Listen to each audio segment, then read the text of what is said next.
I was gonna start off with the Black Monday reactions, but something else has happened. Even I think probably the most egregious thing of the entire weekend. Like I think everything else was pretty run of the mill and standard from what we were expecting to kind of happen. At least we talked about.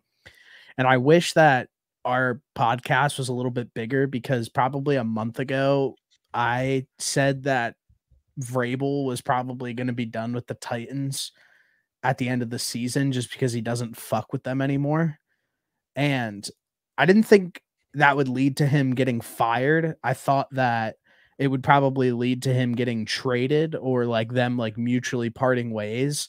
So yeah, I mean that's the first thing that I kind of want to touch on today was Mike Vrabel to the Titan or Mike Vrabel has been fired from the Tennessee Titans. And from the reaction of like sports analysts, former players, current players, this has seemed to be like maybe the biggest shock of the entire offseason. And to pile onto it, and then I'll let you kind of run with it. This was the report given by the Titans ownership. We believe trading Vrabel was too complicated and would take too long. They wanted to move on quickly, and I told Vrabel never asked the ownership for a trade or asked out of Tennessee. So it seemed like they just fired him roguely and didn't want to sit down and try to figure out a way to mutually part ways and probably be able to get draft capital because I think as of right now, Mike Vrabel's the hottest name on the coaching hire list as of right now today. Yeah, I mean, they gave him the yellow slip. Was very surprised about it, but I was hearing some rumors about them moving on. I did not think they were just going to straight up fire him. Probably the laziest possible thing that the Titans organization could have done is just straight up fire him when you know that trading him, you would certainly get value out of that. So yeah, just an overall horrible decision. I think Mike Vrabel is severely underrated as a head coach. I feel like he is a top of the list of head coaches, and I think there's probably 4 teams right now that have head coaches that you would say, no, I'll keep my guy. I think everybody else in the NFL should and would probably have accept Mike Vrabel as the head coach. Yeah, I'm right there. I hold him to that high of a regard. I mean, the things that he did in Tennessee there was moments where they were good, but they significantly overachieved with Ryan Tannehill at quarterback.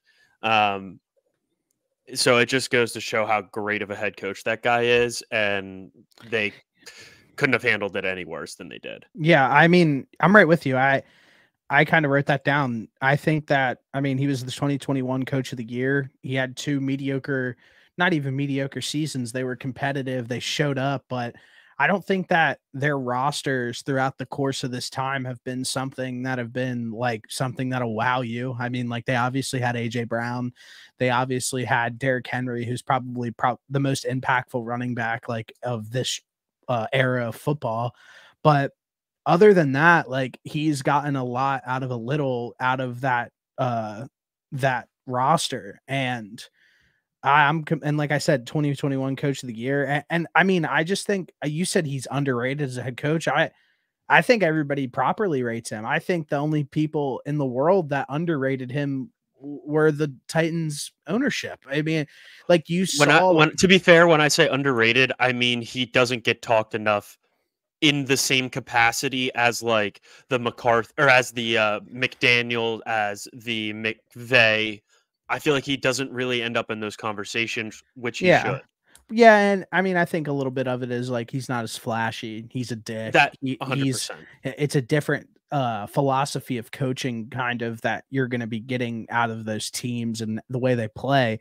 But yeah, I mean, I'm right with you. I feel like I saw like Derrick Henry be like, I'm shocked that happened. Taylor Lewan was live on on air with Rich Eisen, and they talked about it, and he was like, "This is nuts." He was like, "This is a complete fumble by the ownership group." Like, just hearing like current players who are on the team, guys who have played for him in the last 2 years, like react that strongly really goes to show you that it just feels like they made like the wrong decision, at least in my head. And like it seems to be, and like this kind of circulated like throughout the internet today, but that night on draft night when they traded away AJ Brown and you visibly saw Mike Vrabel just be like visibly upset or like pissed off and be like, well, we're punting. That is a huge loss. Let me be clear. AJ Brown, that is not an easy thing to replace, or I think Rabes needs to take a second here. He clearly. And then they go and they draft Traylon Burks, who ultimately has not been a first round talent for them in the last few years. And it seems like it kind of started there with the GM. And I mean, it just seems like this GM's like in way over his head. So yeah, I think that we can kind of date it back to them having a successful season, them trading away their best player at the time, which it was AJ Brown or Derrick Henry, and then kind of like the fractured relationship that created with the front office and then like the ownership group. And I think that this has led into whatever has happened today. And I guess the next thing I want to talk about is his future, because like I said, I think he's the hottest name on the market right now. There's no argument about that. Yeah, I fully agree with you. I think that finding a good head coach is probably the hardest possible thing that you could do in the NFL. And the Titans had one for what? I think he coached there for 5 years, 6 years, something like that.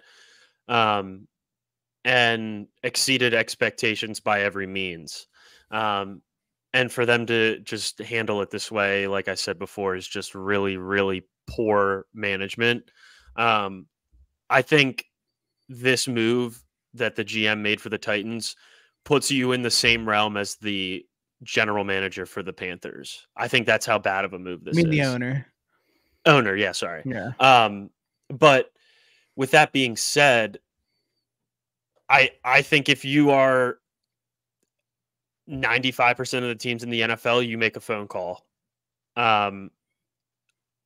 Like I said at the beginning of this, I think there's probably only like 4 or 5 coaches in the NFL or teams in the NFL that wouldn't at least consider Mike Vrabel as their head coach.